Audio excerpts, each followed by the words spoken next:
I want you to write a theme.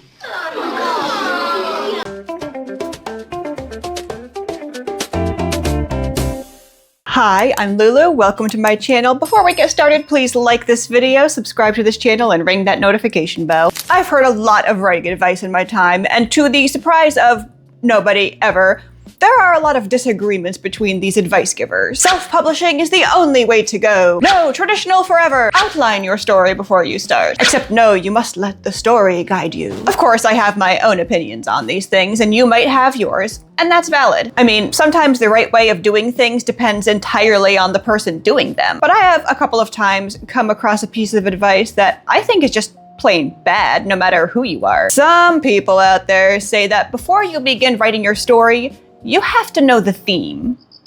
Now, I'm sure there are exceptions out there, but I do not believe that a good story starts this way. And when it does, it's often preachy. And nobody likes a preachy story, not even the choir. Hallelujah! That's loud. While giving advice to writers, C.S. Lewis said, "The story itself should force its moral upon you. You find out what the moral is by writing the story." Now, this might sound rich coming from the author of a book with a Jesus lion, but believe it or not, Lewis didn't start the story out with this theme in mind. Some people think that I began by asking myself how I could say something about Christianity to children. This is all pure moonshine. I couldn't write that way at all. Everything began with images. A fawn carrying an umbrella, a queen on a sledge, a magnificent lion. At first, there wasn't even anything Christian about them. That element pushed itself in its own accord. Yeah, the allegory he didn't set out to write is pretty obvious to me, but it's surprisingly not to a lot of people. No, Lewis isn't hitting us over the head with the Bible, but he's kind of like... But I've spoken to a lot of non-churchy people who literally did not pick up on any of this. They just enjoyed a fun fantasy story with a lion fighting an evil witch. To be fair, my dad was a Sunday school teacher, so I pick up on the tiniest flicker of a biblical theme in a story. So Narnia is basically like blazing stadium lights to me. But I think that Narnia works and doesn't come off as on-the-nose preachy because Lewis focused on the story first. The themes came out during the writing of it. I don't know about anybody else, but I don't sit down to write a story and think, I think I will write a story about the importance of love and friendship. Neither did J.K. Rowling when she first started writing Harry Potter. She thought of the character of Harry first, then started writing out her world and characters and plot. I've never heard her speak about how she came up with the themes, but nevertheless, the themes are there.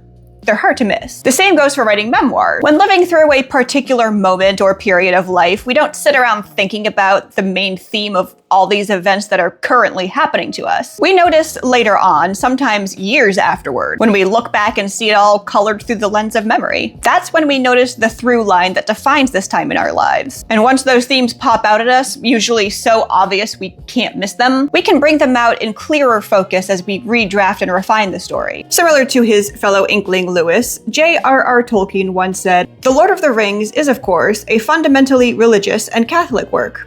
Unconsciously so at first, but consciously in the revision." So to any writers out there thinking that you'd like to write a story that encapsulates teen angst, or shows that the smallest person can make the biggest difference, or that proves that family is the greatest treasure of all, maybe put that idea on the back burner just for now. I'm not saying not to use those themes. They're the cornerstone of some of the best stories of all time. But before you worry about the message, focus on the story and characters that will be carrying that message. Or if you have no theme in mind at all, as I usually don't when I first start writing a story, don't sweat it. Just write a great plot with great characters, and those themes will, as Lewis promised, force themselves upon you. But that's just this writer's opinion. What's your take? Do you think that theme should be the starting point of a story before the plot and the characters? Drop your comments down below. Like this video, subscribe to this channel, and ring that notification bell for more content like this in the future, and I will see you in the next video.